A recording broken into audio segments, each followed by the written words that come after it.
Hi, this is Sean with Pioneer Survival Company, and I'm with my brother Eric, who's on the camera.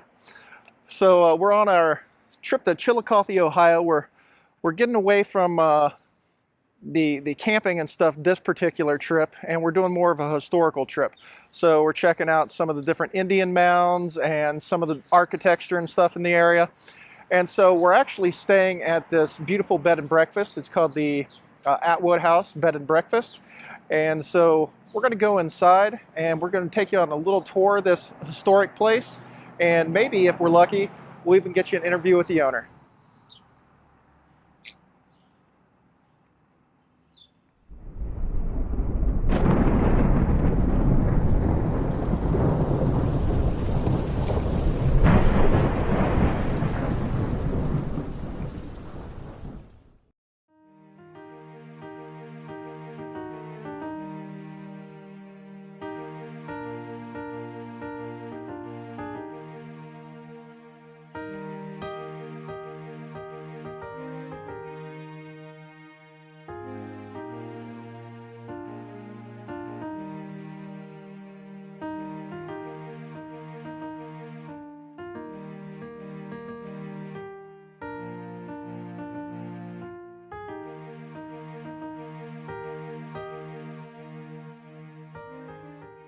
Hi, my name is Bill Hirsch.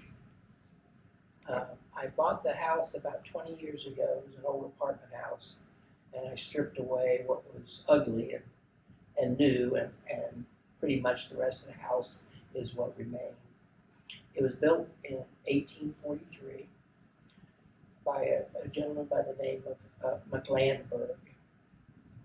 He owned a mercantile, which is like a general store, on the corner of Paint and Water. And in those days, water was the Ohio Erie Canal. And we just, after sometime in the 1900s, when the canals weren't being used, they just covered it over and they call it Water Street now. He owned the house for about 25 years, and then he sold it to a family in Pennsylvania. And they came and moved here, and I've never heard of it, but maybe it was common at the time. But the mantle that's right here in this room was brought from Pennsylvania with their furniture. It's like the ones you would see if you went to Adena. It's a federal piece as opposed to Greek Revival, so it's an earlier piece. It's actually older than the house is. And the fender below it, it also came with the fireplace. The fender is the metal piece around that keeps logs from rolling onto the carpet. And that also is federal. So I was looking around upstairs, and it looks like you have 4 different guest rooms. You have the presidential, the hunt, the governor, and the green room. Yes. What gave you the idea for those different themes? Because each one, I noticed, has its own unique style, and we were looking at it. I mean, they're really beautiful rooms, but they're so different. So, like, what made you like pick the different styles for each of those rooms? After I bought the house, I had to figure out how to furnish it. And in my own life, came from an apartment in New York City, and I always had English hunting scenes everywhere. That's the only art I had.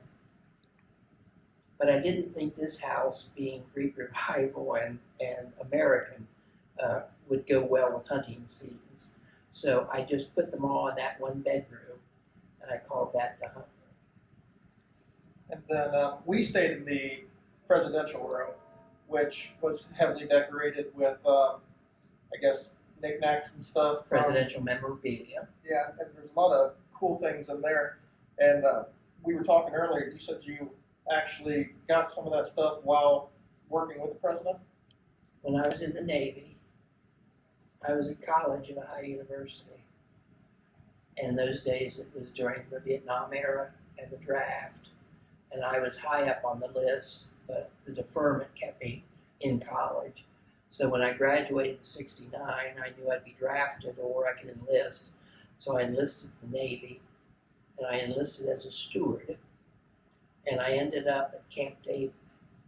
So most of the memorabilia in that room came from my 4 years at Camp David. Presidential Christmas cards, presidential china, other little knickknacks that are from that era. The governor's room, I just figured if I had a president's, I should have a governor's, and that's why it's there in the same hallway.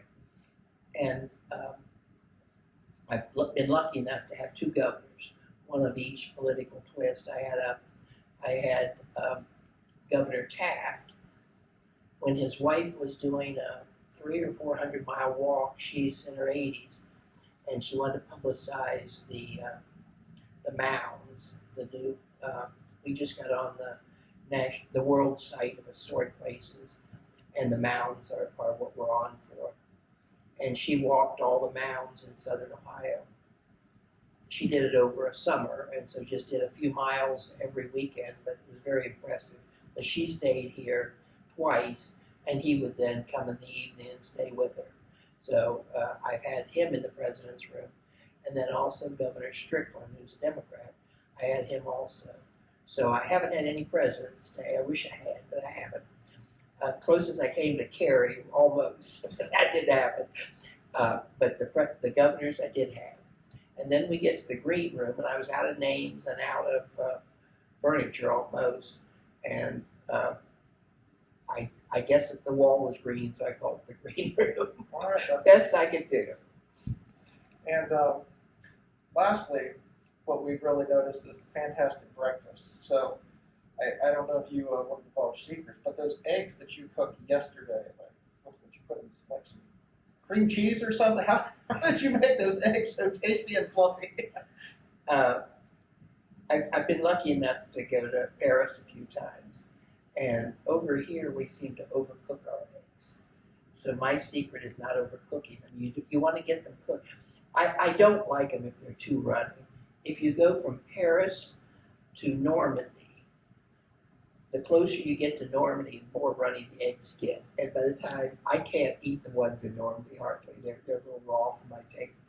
But here in the States, we tend to eat drier eggs.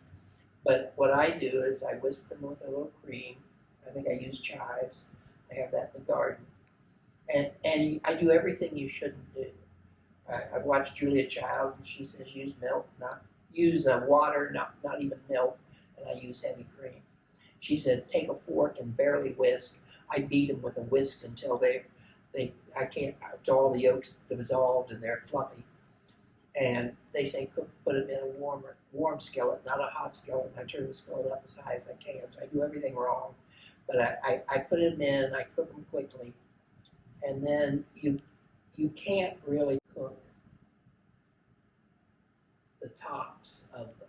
So what I do is after they're almost done, I turn off the stove and I take a spatula and flip the more raw top to the skillet bottom.